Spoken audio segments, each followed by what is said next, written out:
Porque o que vocês estão falando me faz pensar que não basta, né? Mindfulness não é só um conjunto de práticas que eu vou seguindo e né? Tudo que a gente está conversando aqui, que mindfulness envolve a experiência em si do sujeito. Não basta eu sentar, eu parar, eu prestar atenção e falar, tá, eu vou focar. Não, eu preciso focar. Eu vou focar aqui. Eu vou focar aqui. Né? Isso acho que é um pouco o oposto de mindfulness, né? E eu fico pensando que a gente tem, por exemplo, eu conheci há algum tempo uma senhora que ela falava o seguinte, que quando ela fazia orações, ela conseguia, era um momento em que ela se acalmava, ela olhava para o presente, ela falava que naqueles momentos de oração, ela conseguia saber o que ela ia fazer da vida dela. E eu achei interessante, por quê? Porque como, né, a gente está aqui falando de ciência e o mindfulness me parece que ele vem muito nessa linha. A ciência nada mais é do que a gente pegar coisas que já acontecem e a gente descrever e pensar em como refiná-las para a gente tornar aquilo mais provável, em certa medida.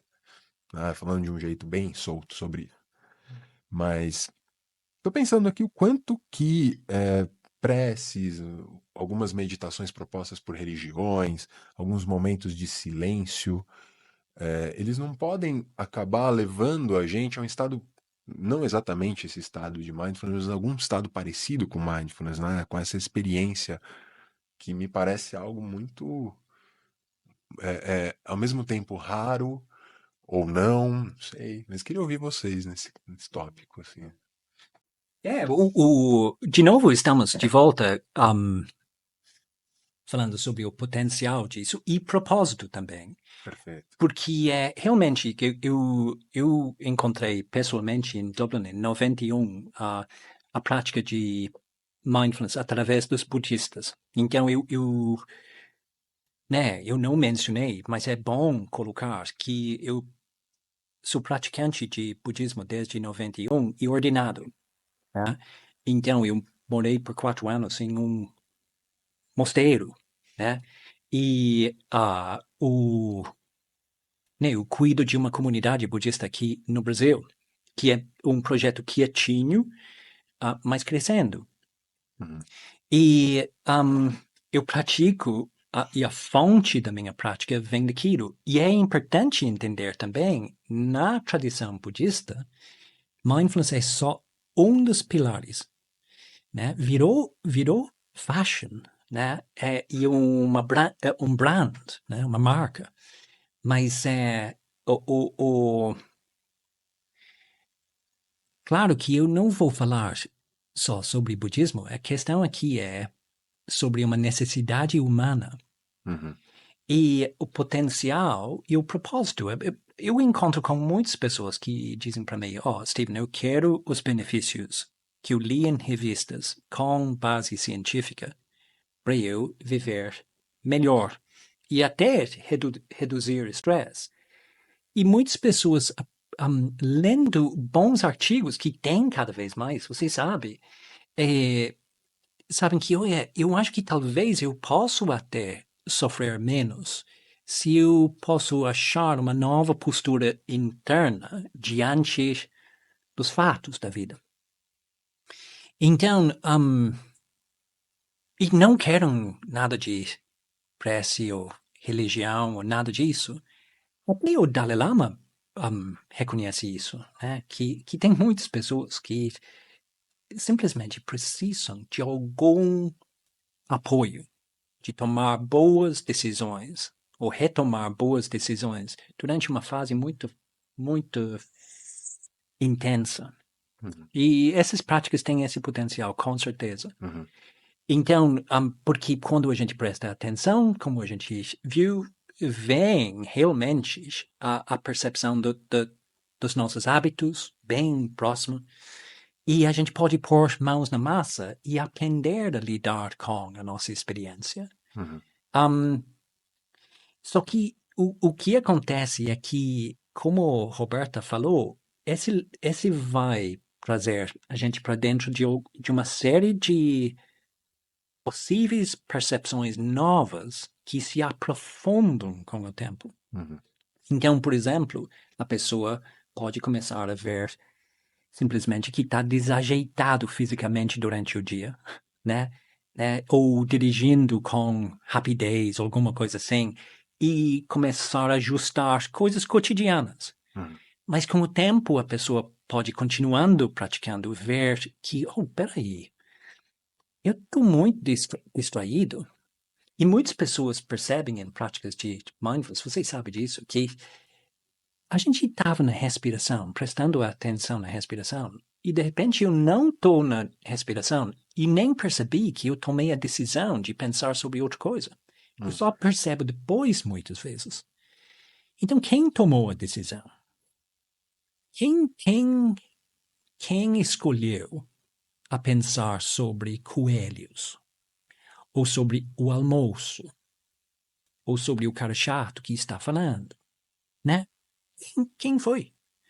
E esse abre para muitas pessoas o primeiro encontro na fonte com a divisão psicológica entre a mente consciente, que tem a prepotência de achar que está em controle de tudo, e o fato, a realidade, a natureza das coisas, que não está em controle total, e quem está tomando decisões, na maior parte do tempo, é o processo escondido inconsciente.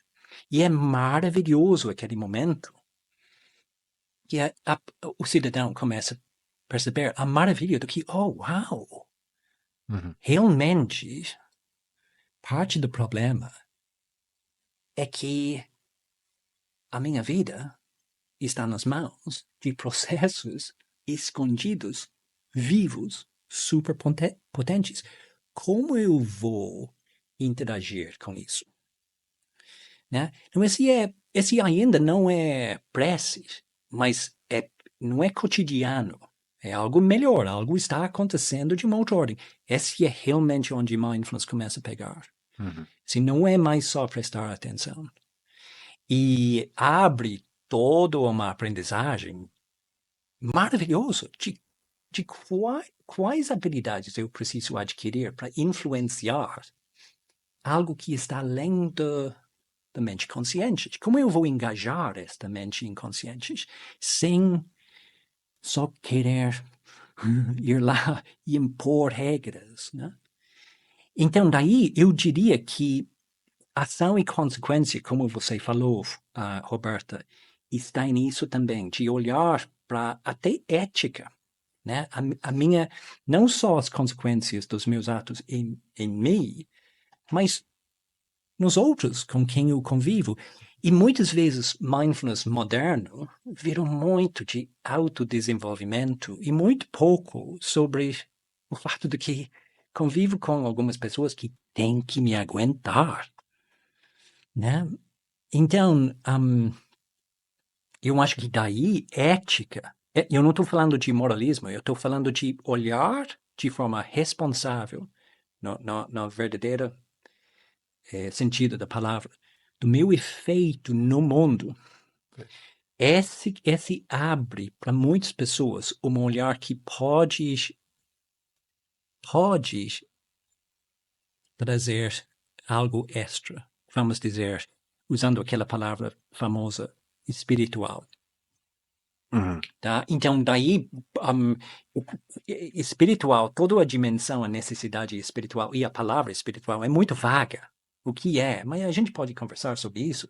Mas eu acho que, originalmente, mindfulness no Oriente foi associado com um termo, o despertar gradual. O despertar gradual. E depende do propósito.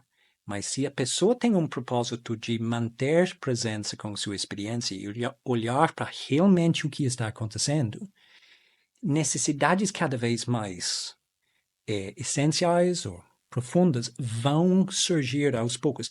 Mas depende do propósito. Se a pessoa quer melhorar resultados na empresa, vai parar em grana e resultados na empresa. Não vai muito além daquilo, tá?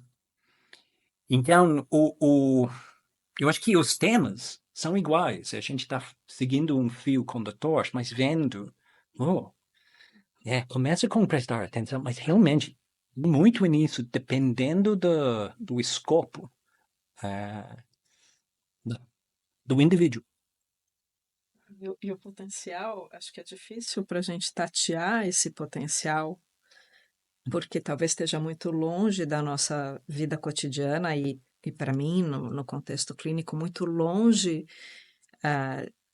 do que as pessoas esperam com o resultado terapêutico, mas o potencial envolve um estado de ser e de experimentar a própria experiência com algumas qualidades que são muito difíceis de serem conquistadas se a gente continua levando a vida do jeito que a gente leva. Com a qualidade de abertura, que foi uma das que o Stephen já mencionou aqui, com a qualidade de curiosidade, talvez com a qualidade de paciência, porque eu não vou enxergar a minha experiência como um todo a hora que eu parar para olhar, no primeiro minuto, né? Então, e que são qualidades, eu acho, que precisam ser praticadas, porque são qualidades inerentes a ações, né? Não existe abertura no mundo, existe uma postura, um ato, um comportamento de se abrir, né? De aceitar um pouco da experiência como ela se mostra para você. Também não existe a paciência como uma coisa, pelo menos não na nossa perspectiva, né? Ela não é uma coisa que eu pego, tomo, agora eu tenho paciência.